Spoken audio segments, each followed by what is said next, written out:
Warriors is probably one of those book series where no matter how old you are, they can always draw you in one way or another, whether it's the characters, the story, the lore, and even the creative ideas that they hold. So with these pieces, they make for really memorable moments. Sad, awesome, inspiring, etc. You get the picture.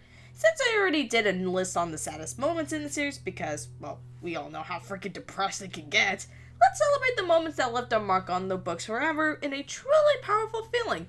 This is also Funny Girl with the top 10 most impactful moments of Warriors. Nice, do you? I think It's like my shadow. Always following right with all the strength I have. only secrets against despair. There's more to being a warrior. Don't pretend the past is happening. We are warriors. Admittedly, the new prophecy was one of the weakest arcs in the books.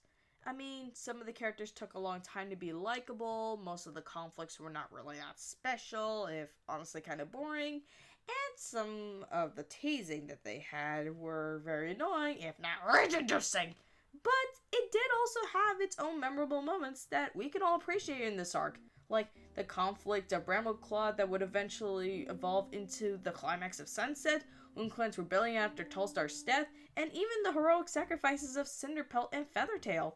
But the one that probably shocked us the most was the loss of our original forest home in Dawn. We've had build up with this ever since Midnight, and when it finally happened, it was actually heartbreaking to see it be destroyed like this, especially since we've gotten to know the place since the very beginning, as well as having it expanded upon in the Super Editions. Not only that, but it also involved 2 harrowing scenes to read, including watching 4 trees be cut down and destroyed, which is kind of messed up when you really think about it and you've read the Dawn of the Clan books, and Quillpaw almost dying Thelma and Louise style, but Squirrelpaw being an awesome chick and saving his life.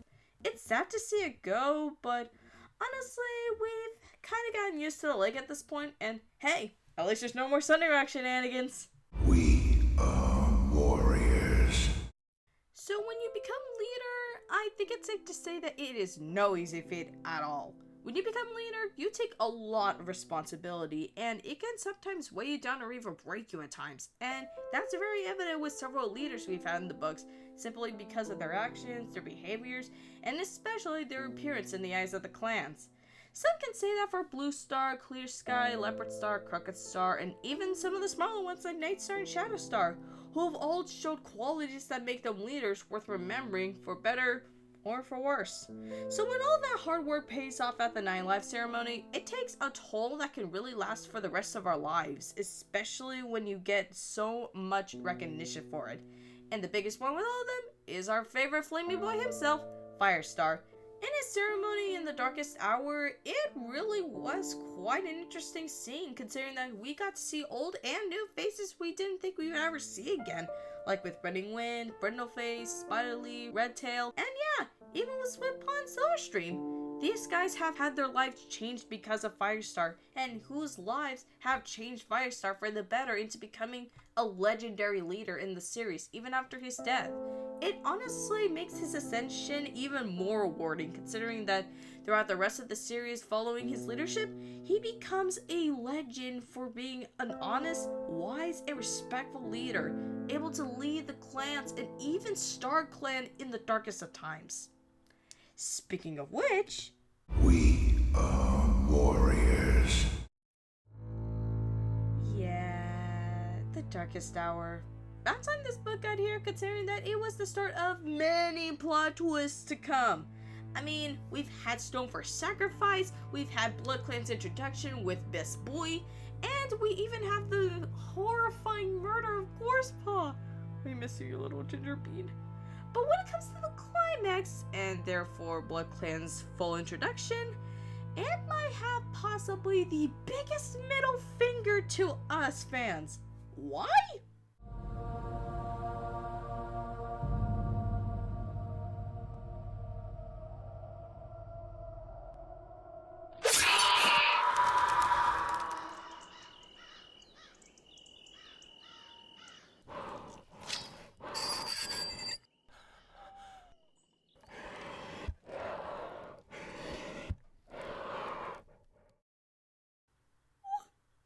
What the fuck did I just with Blood Clan as Tigers +1, or how many there are, and then just goes and dissects the big guy like he is freaking dumplings. Not only was this the most gruesome death in the series by having a character die from one biting, slicing blow in just 9 times, but this was a brilliant way to save up Tiger Star for the last hope by having an unexpected villain come in and wreck some crap up. Karma cuts hard, doesn't it, Tiger Star? We are warriors.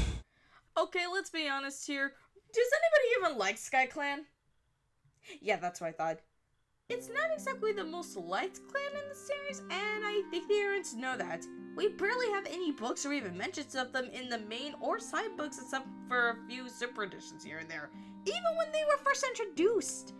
But when A Vision of Shadows came along, the errands decided to do something that nobody even thought they were gonna do. Bring Sky Clan into the story. Of course it took a while for us to see them again, considering that we barely saw them until the second half because of awesome Bullrick here. But when they established themselves into the clans after being separated for so long, it actually feels kind of bittersweet. Okay, yeah, sure, we had some issues with Tiger Star II being the absolute worst, with his nephew seeping into his angsty apprentice days to get rid of Sky Clan. But at the end of the day, with the clans finally back together, it actually feels really nice considering that this was an opportunity for the clans to adjust and to better themselves with how different that they are compared to the others. It actually does make a way for a possibly interesting story. Well, that was until All Stars come along. Okay, we all know who this guy is gonna be, and you already know who it is. We are warriors. A little bit of an unpopular opinion. I think Mothlight just might be one of the most underrated characters in the series. I mean, with so much backstory on her, you'd swear that they were building up something for her. But luckily in 2015, we got the 8th Super Edition in the series, Mothlight's Vision. This book in general is just one giant moment that is actually worth admiring. It told one of the most important stories in the clans and used a character to this advantage. Especially since, well, you know, it explains a lot of things. Not only do we see the aftermath of the prequel arc, but how the clans develop their ways with the warrior codes, especially for the menacing cats, but we also get to see a good look into how Mothlight influenced the clans and discover the Moonstone.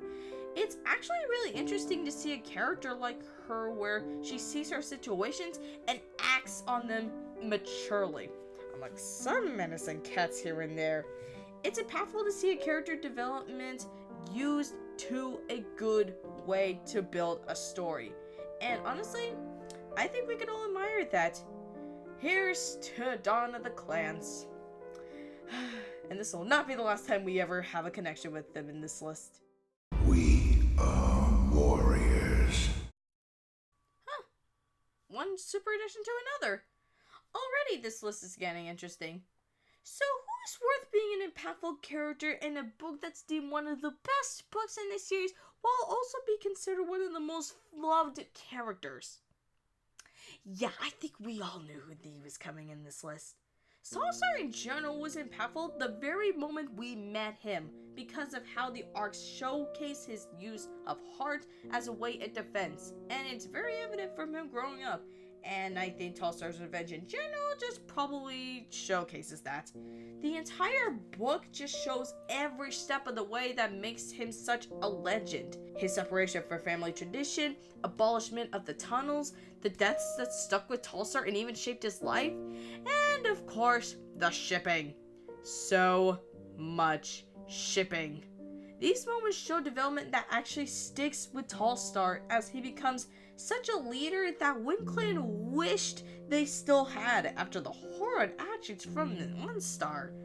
And it takes its time to fully show how much he's grown from a cat that was scared of intimidating obstacles to a king that looked for peace as a solution.